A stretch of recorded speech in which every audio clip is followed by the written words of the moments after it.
Hello students, बेटा हमने last lecture में ग्रुपिंग ऑफ कैपेसिटर्स पढ़ी थी। हमने ये देखा था कि किस प्रकार से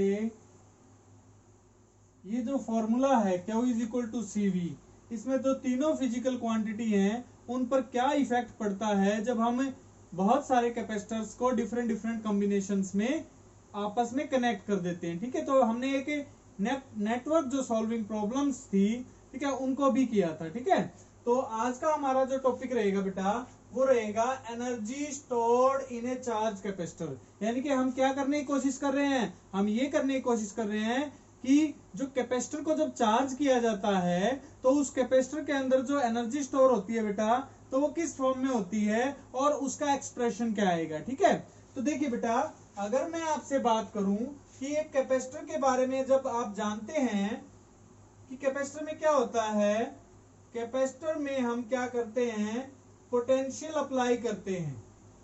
ठीक है, हमने एक कैपेसिटर ले लिया और उसको एक बैटरी के साथ कनेक्ट कर दिया, उसको पोटेंशियल दे दिया V, जिससे करंट फ्लो करेगा और ये करंट फ्लो करेगा in the form of charge carriers. ठीक है, तो चार्ज कैरियर्स मतलब चार्ज फ्लो करेगा। तो मान लिया इस प्लेट को प्लस Q चार्ज मिल गया। कितना मिल गया बेटा, प्लस Q चार्ज मिल गया। ठीक है, तो उसकी वजह से क्या होगा, उसकी वजह से इस प्लेट पर माइनस Q चार्ज इंड्यूस हो जाएगा ना इस प्रकार से। तो ये पूरा मैकेनिज्म जो ये डेवलप हुआ है ये एक कैपेसिटर बनाता है। ठीक है, और इस प्रकार से कैपेसिटर चार्ज होता है। क्लियर हो गई पिक्चर, समझ में आई बात? तो आप मुझे ये बताइए, इस पूरे मैकेनिज्म को देखने के बाद आपने क्या सीखा? आपने ये सीखा कि जब हमने पोटेंशियल अप्लाई की इन दो प्लेट्स के अक्रॉस, तो उससे क्या हुआ बेटा, इन दोनों प्लेट्स के अक्रॉस भी पोटेंशियल का डिफरेंस जनरेट हुआ और एक इलेक्ट्रिक फील्ड E सेटअप हो गई। क्या सेटअप हो गई बेटा, इलेक्ट्रिक फील्ड E सेटअप हो गई। इतना समझ में आ रहा है आपको? तो अब हम मान लेते हैं कि हमारे पास जो ये कैपेसिटर है, ठीक है, इस पर Q चार्ज है। ठीक है, तो लेट Q मान लिया हमने चार्ज ऑन कैपेसिटर। ये पहले से ही इसके ऊपर Q चार्ज है और ये Q चार्ज कैसे है बेटा, जब इस पे V क्या है बेटा, potential difference between plates of capacitor. ठीक है, क्लियर होगी बात? और इस कैपेसिटर का कैपेसिटेंस हमने मान लिया C क्या है, capacitance of that capacitor. Clear होगी बात? अब हमें इसकी एनर्जी स्टोर को एनालाइज करना है। तो अगर हम इस V पोटेंशियल की सहायता से इस कैपेसिटर के ऊपर एक्सेस चार्ज डेवलप करना चाहते हैं, मान लिया लेट dQ, क्या कर दिया बेटा हमने, मान लिया कि dQ इज द चार्ज, ठीक है, विच इज गिवन टू किसको बेटा, कैपेसिटर को चार्ज दिया हमने dQ। क्लियर हो गया? तो ये जो चार्ज है ये एक्चुअली में चार्ज क्या है, चार्जिंग ऑफ कैपेसिटर की जब बात करते हैं तो चार्जिंग ऑफ कैपेसिटर का क्या मीनिंग होता है। ठीक है, अगर हम कैपेसिटर चार्जिंग की बात करें तो उसका सिंपल मीनिंग आपको समझ में आना चाहिए। कैपेसिटर चार्जिंग का मीनिंग होता है transfer of charge from one plate, ठीक है, वन प्लेट टू अनदर। इसका मीनिंग, चार्जिंग ऑफ कैपेसिटर का मीनिंग ये होता है। अब ध्यान से देखिए कि जब हमने पहले V पोटेंशियल अप्लाई कर रखी थी तो Q चार्ज जो डेवलप हुआ वो कैसे हुआ, इस प्लेट को चार्ज मिला था, इस प्लेट से यहां पर इस प्लेट पे चार्ज इंड्यूस हुआ। ठीक है, यानी कि चार्ज का ट्रांसफर हुआ एक प्लेट से दूसरी प्लेट पर, यही हुआ ना। अब हम मान लिया dQ चार्ज को ट्रांसफर करना चाहते हैं तो we have to do some work. ठीक है ना, तो हमें क्या करना पड़ेगा बेटा, इस प्लेट से इस प्लेट तक dQ चार्ज को डेवलप करवाने के लिए हमें वर्क डन करना पड़ेगा। तो small amount of work done, small work done in charging, ठीक है, प्लेट्स थ्रू dQ।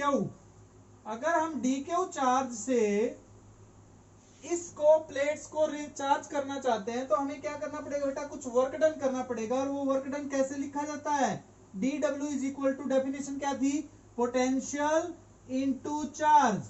ठीक है, तो ये क्या आ गया आपका expression, small amount of work done in charging the capacitor, ठीक है, फ्रॉम वन प्लेट से अनदर प्लेट, जो चार्ज ट्रांसफर किया है उस दौरान जो वर्क डन हुआ वो हमने लिख दिया। ठीक है, अब बेटा ये तो स्मॉल वर्क डन था। अगर हम इनिशियली मान लें, इनिशियली जब हमने वोल्टेज अप्लाई की थी तो उस टाइम यहाँ पर कितना चार्ज था बेटा, तो क्यू इनिशियल कितना था, 0। और जब ये फुली चार्ज हो जाएगा, सैचुरेशन आ जाएगा, तो क्यू फाइनल वैल्यू इसकी क्या आएगी, मान लिया क्यू आ गई। ठीक है, तो इस वैल्यू से इस वैल्यू तक चार्ज करने में टोटल वर्क डन कितना आएगा बेटा, टोटल वर्क डन आएगा W is equal to dw का इंटीग्रेशन, यानी कि 0 से Q V D Q। ये बात समझ में आ गई आपको, क्लियर हो गई पिक्चर। अब बेटा V किसके बराबर होता है, इसके लिए आपके पास फॉर्मूला है, V is equal to Q by C। ठीक है, तो आप यहाँ पे V की वैल्यू क्या लिख सकते हैं, Q बाई C, ये वैल्यू आपको पता है। तो यहां से इस रिजल्ट को जब हम लिखेंगे तो हमारे पास क्या मिलेगा बेटा, हमें मिलेगा, जो रिजल्ट आ रहा है बेटा वो क्या आएगा, टोटल वर्क डन का, total work done is equal to W integration 0 से Q आ रहा बेटा। अब V की जगह क्या लिख दें, Q by C into DQ। अब इंटीग्रेशन का फॉर्मूला आपको पता है क्या होता है बेटा, 1 बाई सी बाहर आ जाएगा, इंटीग्रेशन x dx क्या आएगा, x स्क्वायर बाई 2, क्योंकि पावर +1 और पावर +1 ऐसे आता है। तो इस रिजल्ट का इस्तेमाल करते हुए हम क्या लिखेंगे यहाँ पे, क्यू स्क्वायर बाई 2। तो ये रिजल्ट आ गया, और लिमिट क्या है बेटा, 0 से क्यू।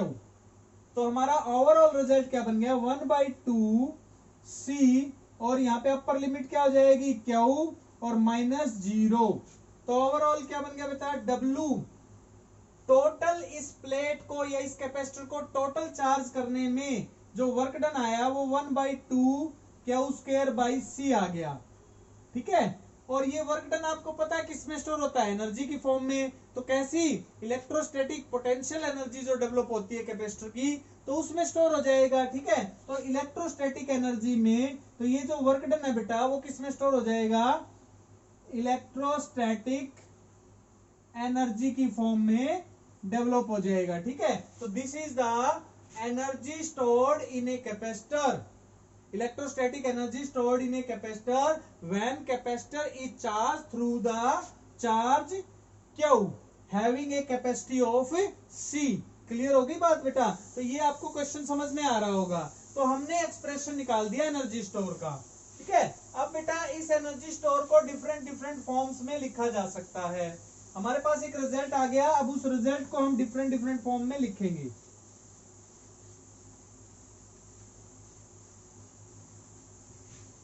देखिए बेटा, हमारे पास क्या रिजल्ट आया एनर्जी स्टोर का, इलेक्ट्रोस्टैटिक एनर्जी है 1/2 Q स्क्वायर बाई C, और एक फॉर्मूला हमारे पास क्या है, Q is equal to CV।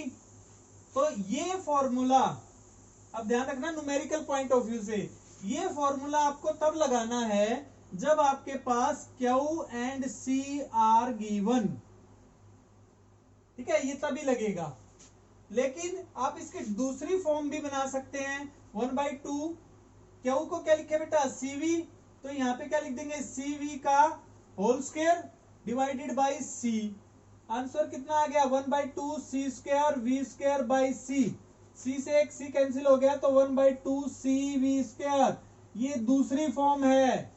ये फॉर्मूला आपको तब लगाना है एनर्जी का when C and V are given.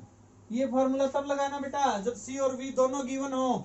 और तीसरा फॉर्मूला क्या आएगा बेटा, यहां पर हम CV की फॉर्म में बना चुके हैं, Q C की फॉर्म में बना चुके हैं, यानी कि इसका कॉम्बिनेशन ले चुके हैं, इसका ले चुके हैं, तो Q और V का कॉम्बिनेशन और बच गया बेटा।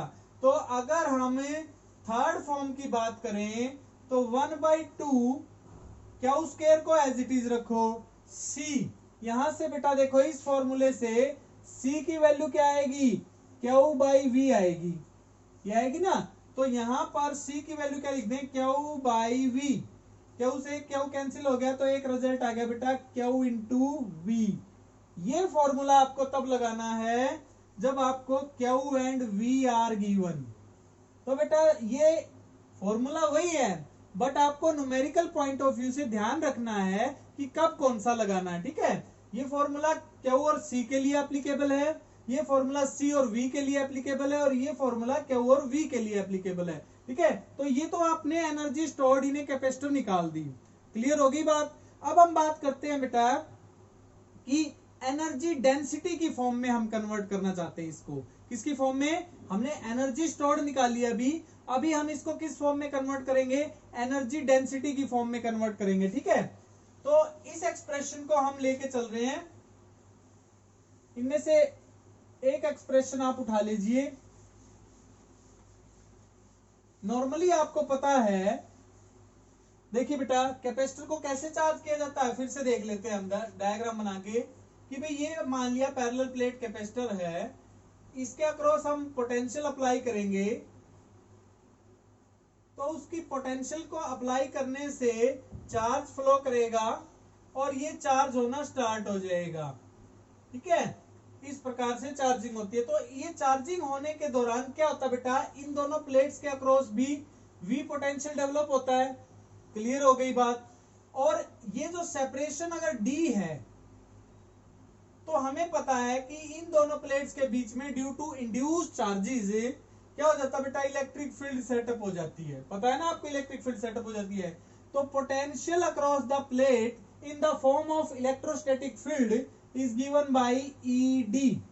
तो ED क्या है, electrostatic field, electric field intensity, into D क्या है, सेपरेशन बिटवीन टू प्लेट्स। तो ये रिजल्ट आपको पहले से भी पता था, ठीक है। दूसरी बात आपको क्या पता है बेटा कि जो ये कैपेसिटेंस है किसी भी कैपेसिटर का, वो किन फैक्टर्स पर डिपेंड करता है, एप्सिलॉन नॉट A/D। किस पर डिपेंड करता है बेटा, एप्सिलॉन नॉट A/D। ये भी आपको पता है, ये सेकंड रिजल्ट आपको पता है, ठीक है।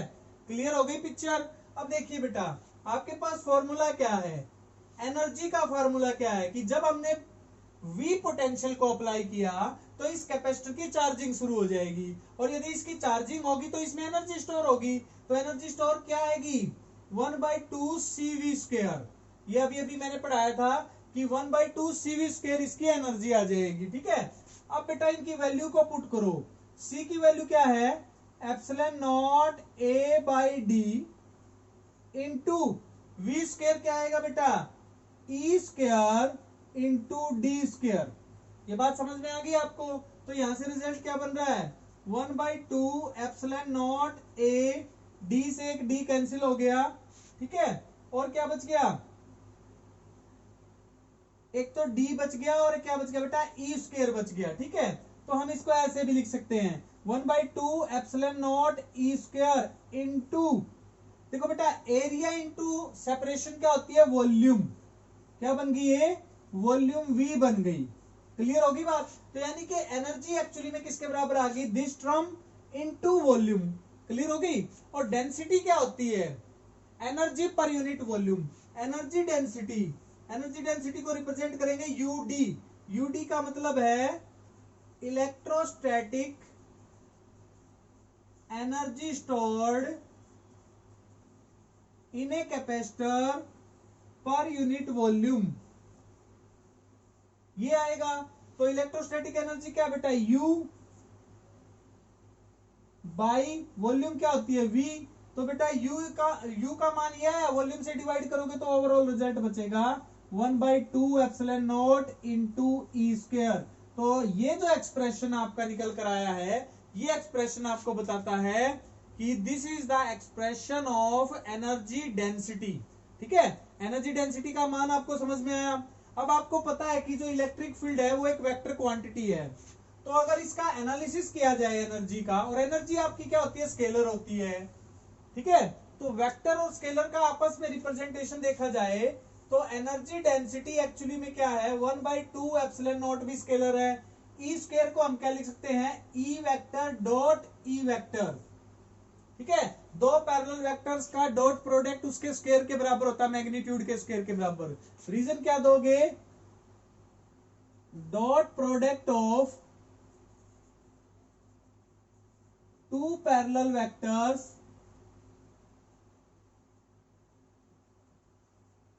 Is equal to square of magnitude, square of magnitude. तो यहां पर भी बेटा ई स्क्वायर है, तो इलेक्ट्रिक फील्ड का मैग्नीट्यूड का स्क्वायर का मतलब क्या है, इलेक्ट्रिक फील्ड के डॉट प्रोडक्ट इलेक्ट्रिक फील्ड के साथ। तो ये इसकी रिप्रेजेंटेशन है, वेक्टोरिकल रिप्रेजेंटेशन जो है एनर्जी डेंसिटी की। तो दूसरा टॉपिक आपको समझ में है, सबसे पहले आपने energy stored in a capacitor कैसे निकाली, फिर उसको एनर्जी डेंसिटी में कन्वर्ट किया।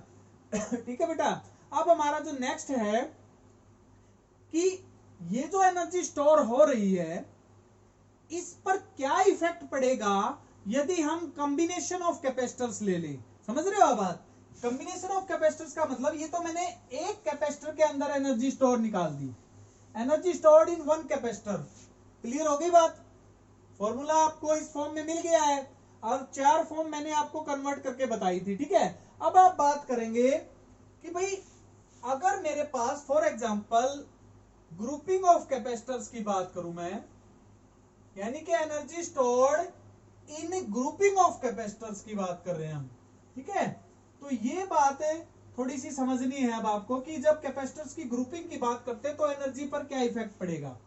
क्लियर हो गई बात, देखिए आपने एनर्जी स्टोर का फॉर्मूला क्या सीखा, 1/2 क्यू स्क्वायर बाई सी, ये फॉर्मूला आपने सीखा, पिक्चर समझ में आई। अब ग्रुपिंग दो प्रकार की हमें पता है कि सीरीज ग्रुपिंग होती है और दूसरी कौन सी होती है बेटा, पैरेलल ग्रुपिंग होती है। सीरीज और पैरेलल दो ग्रुपिंग होती है बेटा हमारी। तो आपको ये समझ में आना चाहिए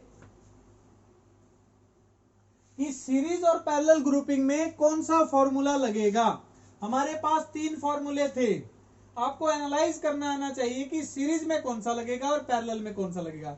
बेटा मैंने आपको बताया था, जब भी फर्स्ट ऑफ ऑल एनर्जी का फॉर्मूला मैंने लिख दिया, ठीक है, वैसे तो आपकी तीनों फॉर्मूले में लिख देता हूं, 1/2 CV स्क्वायर भी लिख सकते हैं और 1/2 क्यू वी भी लिख सकते हैं। तो ये तीन फॉर्मूले एनर्जी स्टोर्ड के बारे में हमने निकाले हैं। ठीक है, अब इन तीनों में से कौन सा यूज करूं, बेटा इस फॉर्मूले को छोड़ दो। क्यों छोड़ दो, क्योंकि हमें सीरीज ग्रुपिंग में जो टोटल कैपेसिटेंस बनता है उसके ऊपर फोकस करना होता है, तो इसमें कैपेसिटर का जो कैपेसिटेंस है वो यूज नहीं हो रहा है, तो बेटा इस फॉर्मूले को यूज नहीं किया जाएगा। अब रह गए ये दो फॉर्मूले, इन दो में से कौन सा कब यूज करना है वो देखो बेटा।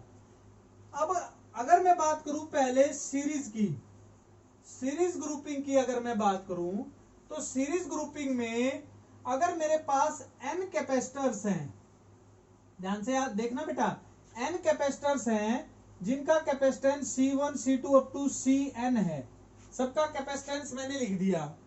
तो बेटा इन जब इतने सारे कैपेसिटर्स को सीरीज में ग्रुपिंग करवाओगे तो टोटल सीरीज कैपेसिटेंस क्या होता है, 1/C1 plus 1/C2 plus 1/C3 and 1/Cn। ये फॉर्मूला आपको पता है, यही पता है ना। तो बेटा मान लिया मैंने इन n कैपेसिटर्स की सीरीज ग्रुपिंग करवा दी, तो टोटल एनर्जी क्या आएगी, टोटल एनर्जी विल बी क्या आएगी बेटा, 1/2। अब देखो इन दोनों में से कौन सा फॉर्मूला काम करेगा, क्योंकि सीरीज में रेसिप्रोकल में आता है कैपेसिटेंस, तो रेसिप्रोकल वाली टर्म ले लो।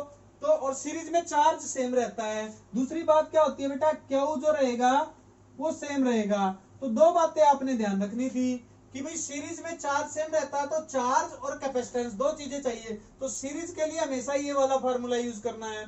पैरेलल में पोटेंशियल सेम रहती है, ठीक है, तो पोटेंशियल और कैपेसिटेंस का ये फॉर्मूला यूज करना है। तो बेटा मैंने अब समझ में आ रहा है ना क्यों यूज कर रहा हूं मैं इस फॉर्मूले को। तो एक तो हमें ये पता है कि सीरीज में चार्ज सेम रहता है तो चार्ज के साथ कोई छेड़खानी नहीं करनी, और कैपेसिटेंस रेसिप्रोकल में आता है, तो यही फार्मूला हमें सूट करेगा। तो क्यू उसको क्यू स्क्वायर तो एज इट इज आ जाएगा बेटा, और 1/CS आ जाएगा। इतना फार्मूला हो गया टोटल एनर्जी स्टोर का सीरीज की। तो बेटा इसको कैसे लिख सकता हूं मैं, 1/2 क्यू स्क्वायर। अब बेटा इसको क्या लिखूं, 1/cs को 1/c1 plus 1/c2 up to 1/cn। N capacitors को जब मैंने सीरीज में कंबाइन किया तो रिजल्ट हमारा ये बन गया। अब बेटा अब क्या करना है, अब हम क्या करेंगे, इसको रिजल्ट को अलग अलग पार्ट्स में लिख देंगे। पार्ट्स में लिखेंगे तो क्या रिजल्ट लिखा जाएगा, देखो देखिए बेटा, सीरीज टोटल जो सीरीज एनर्जी है वो क्या आ जाएगी, 1/2 Q square by C1 plus 1/2 Q square by C2 plus and so on 1/2 Q square by Cn। यहां तक समझ में आया। तो यहां से क्या सिद्ध हो रहा बेटा कि जो टोटल सीरीज एनर्जी है, energy stored in the grouping of n capacitors in series, वो क्या आ जाएगी, इसको बोलेंगे U1। फर्स्ट कैपेसिटर में जो एनर्जी स्टोर हुई, सेकंड में जो स्टोर हुई, थर्ड में जो स्टोर हुई, एंड तो यानी कि सुपरपोजिशन प्रिंसिपल से हम एनर्जी स्टोर्ड को निकाल सकते हैं सिंपल अलजेब्रा का इस्तेमाल करके। समझ में आ गई बात। तो इस प्रकार से हमारी total energy stored series grouping में आ गई। अब ऑटोमेटिकली अब आपको क्योंकि मैंने बता दिया है तो आप पैरेलल ग्रुपिंग में भी कर सकते हैं। फटाफट बताओ बेटा क्या लिखूं मैं पैरेलल ग्रुपिंग में, पैरेलल में बताओ टोटल एनर्जी क्या आएगी, फॉर्मूला कौन सा लगाएंगे पैरेलल का, 1/2 V कांस्टेंट रहता है तो V स्क्वायर बाहर आ जाएगा, टोटल कैपेसिटेंस क्या आएगा Cp, और Cp को कैसे क्या लिखते हैं बेटा पैरेलल में जब कैपेसिटर जुड़ते हैं, V square into C1 plus C2 plus and so on Cn। तो यहां से भी रिजल्ट क्या आएगा, 1/2 C1 V square 1/2 C2 V square and so on 1/2 Cn V square. Clear होगी पिक्चर। फिर से समझ लो, मैंने पैरेलल में ये फॉर्मूला इसलिए लगाया क्योंकि हमारा पैरेलल में एक तो पोटेंशियल सेम रहता है, दूसरा जो कॉम्बिनेशन है पैरेलल का वो ये ही होता है, ठीक है, ऊपर आता है कैपेसिटेंस, ठीक है, तो हमने ये लगा दिया। तो इसलिए total parallel energy, parallel grouping की टोटल एनर्जी फिर से सुपरपोजिशन प्रिंसिपल से या इंडिविजुअल कैपेसिटर्स की जो एनर्जी है उनका सम आएगी। ये पिक्चर आपको समझ में आ रही है। तो इस प्रकार से हमें total energy stored in the grouping of capacitors भी कैलकुलेट कर सकते हैं। बात क्लियर होगी, इतना समझ में आ रहा बेटा। अब छोटा सा और इफेक्ट स्टडी करते हैं, एक इफेक्ट और स्टडी करते हैं बेटा कि अगर हम किसी कैपेसिटर को लें और उसकी चार्जिंग करें जिससे उसके अंदर एनर्जी स्टोर हो जाएगी, और उसमें हम मीडियम चेंज कर दें। मीडियम चेंज करने का मतलब समझ रहे हो बेटा कि पहले मैंने कैपेसिटर अगर लिया, ध्यान से देखो, अगर मैं पैरेलल प्लेट कैपेसिटर ले लेता हूं ये और इसको चार्ज करता हूं, इस दौरान मेरा जो ये मीडियम है इन बिटवीन टू प्लेट्स, वो अगर एयर है या वैक्यूम है तो हम एप्सिलॉन नॉट का इस्तेमाल कर रहे थे, यानी कि सी नॉट क्या था हमारा, epsilon not a by D. ये फॉर्मूला कैपेसिटेंस का तब आता है जब एयर या वैक्यूम को हम एज ए क्या इस्तेमाल करते हैं, इंसुलेटिंग मीडियम।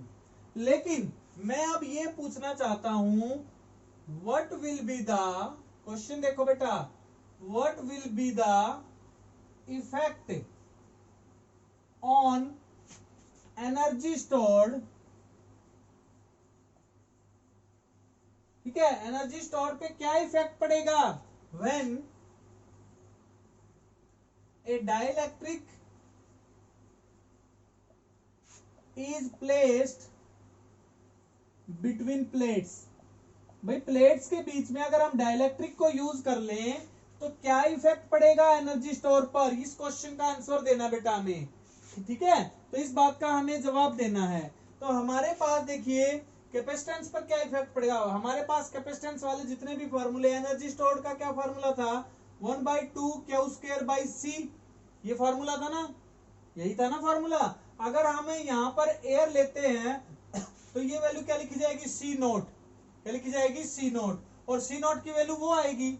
अब आपको ये भी पता है कि जब डाइलेक्ट्रिक को इंट्रोड्यूस करवाया जाता है तो उससे जो डाइलेक्ट्रिक का डाइलेक्ट्रिक का जो बेटा कैपेसिटेंस होता है वो क्या आता है, के, डाइलेक्ट्रिक कांस्टेंट इनटू सी नोट। ये मैंने बहुत बार लिखा है ना बेटा। तो when dielectric is introduced between the plates, then energy is modified, and modified form of energy is written as, charge पे तो कोई इफेक्ट नहीं पड़ा ना, इफेक्ट किसके ऊपर पड़ा बेटा, कैपेसिटेंस पे, तो के सी नोट आ जाएगा। समझ में आई बात। अगर इसको यू नोट मान लें तो u dash is equal to 1/k of u naught. इसका मतलब क्या हुआ बेटा, और के की वैल्यू आपको पता है ऑलवेज ग्रेटर देन 1 होती है ना। तो इसका मतलब बेटा डाइलेक्ट्रिक इंट्रोड्यूस करवाने से एनर्जी हमेशा रिड्यूस होती है। जो स्टोर्ड एनर्जी है डाइलेक्ट्रिक के आने से एनर्जी स्टोर्ड जो है वो रिड्यूस हो जाएगी। यहां से आपको पता भी चल रहा है। ये फॉर्मूला आपको समझ में आ गया, पिक्चर क्लियर होगी बेटा। इससे हमने ये सीख लिया कि डाइलेक्ट्रिक को यदि हम कैपेसिटर्स की प्लेट्स के बीच में ले आए तो उसका इफेक्ट क्या पड़ेगा। क्लियर होगी पिक्चर, ठीक है ना। तो यहां तक हमने सीखा। अब एक छोटा सा टॉपिक और आज हम कंप्लीट करेंगे, वो है रीडिस्ट्रीब्यूशन ऑफ चार्जेस, ठीक है। तो बेटा हम रीडिस्ट्रीब्यूशन ऑफ चार्जेस की बात और कर लेते हैं। मैंने आपको पहले तो क्या क्या बताया है, आज पहले जो मैंने मेन कंसेप्ट आपको पढ़ाया है वो है energy stored in a capacitor, कि एक कैपेसिटर में एनर्जी कैसे स्टोर होती है, किस रूप में स्टोर होती है। मैंने उसको आपको डिफरेंट फॉर्म्स में स्टोर करना बताया। दूसरी बात मैंने आपको क्या बताई कि यदि हम एक कैपेसिटर के बजाय ग्रुपिंग ऑफ कैपेसिटर्स लेते हैं तो एनर्जी स्टोर कैसे लिखी जाती है, as a sum of individual energies लिखा जाता है उसको, ठीक है। तीसरी बात मैंने आपको बताई कि यदि डाइलेक्ट्रिक को इंट्रोड्यूस करवा दिया जाए इन बिटवीन द प्लेट्स तो उसकी जो एनर्जी स्टोर है उस पर क्या इफेक्ट पड़ेगा, ऑलवेज रिड्यूस होगी, ठीक है। अब हमारे पास नेक्स्ट क्वेश्चन क्या है, वो है रीडिस्ट्रीब्यूशन ऑफ चार्जेस, ठीक है। हम अगर कैपेसिटर लेते हैं, ठीक है, और उनको कंबाइन करते हैं तो उससे चार्ज रीडिस्ट्रीब्यूशन कैसे होता है। फॉर एग्जाम्पल बेटा ध्यान से देखो, आपको पता है, मान लिया एक कैपेसिटर है मेरे पास, ये इसका कैपेसिटेंस है C1, क्लियर होगी पिक्चर। इसके अक्रॉस पोटेंशियल डिफरेंस है V1। तो बेटा इस पर चार्ज कितना आएगा, फार्मूले से Q1 is equal to C1 V1 आएगा। तो this is the charge on a capacitor first. अब बेटा दूसरा कैपेसिटर ले लो, इसका कैपेसिटेंस है C2, पोटेंशियल है V2, तो इस पर कितना चार्ज डेवलप होएगा, C2V2। तो बेटा इंडिपेंडेंटली अगर इन दोनों कैपेसिटर्स को चार्ज किया जाए तो इनका जो टोटल चार्ज आएगा, टोटल चार्ज ऑन कैपेसिटर्स, ठीक है, विदाउट शेयरिंग, उनके बीच में शेयरिंग नहीं है, इंडिपेंडेंटली विदाउट शेयरिंग। तो क्या हुआ बेटा, विदाउट शेयरिंग तो क्या होगा, टोटल चार्ज मान लिया Q है तो वो क्या आ जाएगा, Q1 प्लस Q2, इंडिपेंडेंटली लिखा जाएगा बेटा, ठीक है। तो वो कब तक, वो क्या लिखा जाएगा, C1V1 प्लस C2V2। पिक्चर इतनी समझ में आई। अब बेटा क्या है, when capacitors are shared with each other, ठीक है, जब capacitors are connect with each other with a metal wire, when capacitors are connected with each other, ठीक है, विद मेटल वायर, यानी कि कंडक्टिंग मटेरियल के साथ हमने कनेक्ट किया, मेटल वायर के साथ जैसे ही हमने कनेक्ट किया बेटा, तो इस कैपेसिटर से इस कैपेसिटर में या इससे इसमें, किससे किसमें जाएगा चार्ज, यानी कि जब कैपेसिटर्स को कनेक्ट किया जाता है मेटल वायर से तो चार्ज जो है वो एक कैपेसिटर से दूसरे कैपेसिटर की तरफ जाएगा। अब किसकी तरफ जाएगा बेटा, जिसका पोटेंशियल हाई होगा, यानी कि charge will flow from high potential to low potential. तो बेटा हाई पोटेंशियल से लो पोटेंशियल की तरफ चार्ज का फ्लो हो जाएगा। अब वो जिसका भी चार्ज ज्यादा हो, जिसका भी पोटेंशियल ज्यादा होगा, उससे उसमें जाएगा दूसरे में। ठीक है, और कब तक जाएगा? जब तक इनका पोटेंशियल सेम नहीं हो जाता। तो मान लिया जैसे ही हमने ये जो मेटल वायर यूज की है, मेटल वायर से हमने चार्ज को शेयर करना शुरू किया, तो चार्ज की शेयरिंग स्टार्ट होने से तब तक चार्ज शेयर होता रहेगा जब तक इनकी दोनों की पोटेंशियल सेम ना हो जाए। तो आफ्टर शेयरिंग, अब मैं बात कर रहा हूं बेटा after sharing, common potential develop हो जाएगा। कॉमन पोटेंशियल मान लिया V बन गया, क्योंकि दोनों की पोटेंशियल सेम हो जाएगी ना, तो कॉमन पोटेंशियल क्या बन गया? V बन गया। तो टोटल चार्ज क्या लिखा जाएगा अब? Q। ठीक है, तो Q क्या लिखा जाएगा बेटा? C1 plus C2 into common potential V। Equation number 1, equation number 2।